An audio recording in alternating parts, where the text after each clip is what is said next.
अभी जिस प्रकार से पंचायतों में 50% आरक्षण कर दिया महिलाओं के लिए। पुरुष तो यहाँ फिर भी चिंता नहीं करते इस बात की कि इंक्वायरी हो जाए, लेकिन महिलाओं के मामले में जो परिवार है वो बड़ा भारी चिंतित होता है इस बात से कि इंक्वायरी अगर शुरू होगी, कुछ कहीं आना जाना पड़ेगा, तो वो कहता है कुछ भी कर दो पर इसको किसी भी तरीके से समाप्त करो, मैं कुछ भी करा लो मेरे से। नहीं, देखिए सरपंचों में कुछ प्रतिशत है। अब जो विरोध है मैं समझता हूँ वो सरपंचों का विरोध नहीं है, अब राजनीतिक विरोध रहेगा वो, क्योंकि कई बार जिद कर लेता है व्यक्ति कि मैं समझता ही नहीं बात, आप कुछ भी समझाओ। मैं समझता हूँ कि आज की तारीख में सरपंचों की समझ में बात है कि अभी मुझे कुछ सरपंच मिले भी थे, मैंने बात भी उनसे की, उन्होंने कहा जी हम तो बिल्कुल खुश हैं।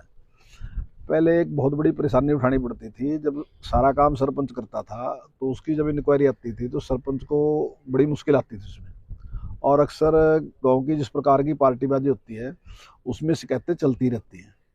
तो चाहे भले ही सरपंच की तरफ से कमी भी नहीं थी कि तो इंक्वायरी होती है, अगर वो इंक्वायरी कोई आपकी भी कर दे, मेरी भी कर दे, आपकी भी कर दे, तो इंक्वायरी है, चाहे आपने गलती करी चाहे नहीं गलती करी, तो वो सारी परेशानियां उसकी रहती थी।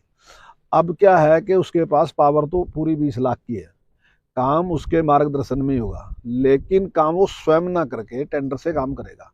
और इसमें मैं नहीं समझता उसको कोई परेशानी रहेगी, क्योंकि जब टेंडर से काम करेगा तो टेंडर होने के बाद फिर जिम्मेदारी ठेकेदार की है और जिम्मेदारी जेई की है। तो अगर इंक्वायरी होगी तो इंक्वायरी ठेकेदार की होगी या इंक्वायरी जेई की होगी। और खासकर गांव में आपने देखा कि अभी जिस प्रकार से पंचायतों में 50% आरक्षण कर दिया महिलाओं के लिए। पुरुष तो यहाँ फिर भी चिंता नहीं करते इस बात की कि इंक्वायरी हो जाए, लेकिन महिलाओं के मामले में जो परिवार है वो बड़ा भारी चिंतित होता है इस बात से कि इंक्वायरी अगर शुरू होगी, कुछ कहीं आना जाना पड़ेगा, तो वो कहता है कुछ भी कर दो पर इसको किसी भी तरीके से समाप्त करो, मैं कुछ भी करा लो मेरे से। तो वो एक समाप्त हो गया, महिलाएं ठीक तरीके से काम करेंगी, बेझिझक काम करेंगी, ना कोई डर है, काम अच्छा होना चाहिए, उन्हें चेक करना, क्वालिटी चेक करनी, वो करेंगी। मैं समझता हूँ कि अच्छे परिणाम आएंगे इसके।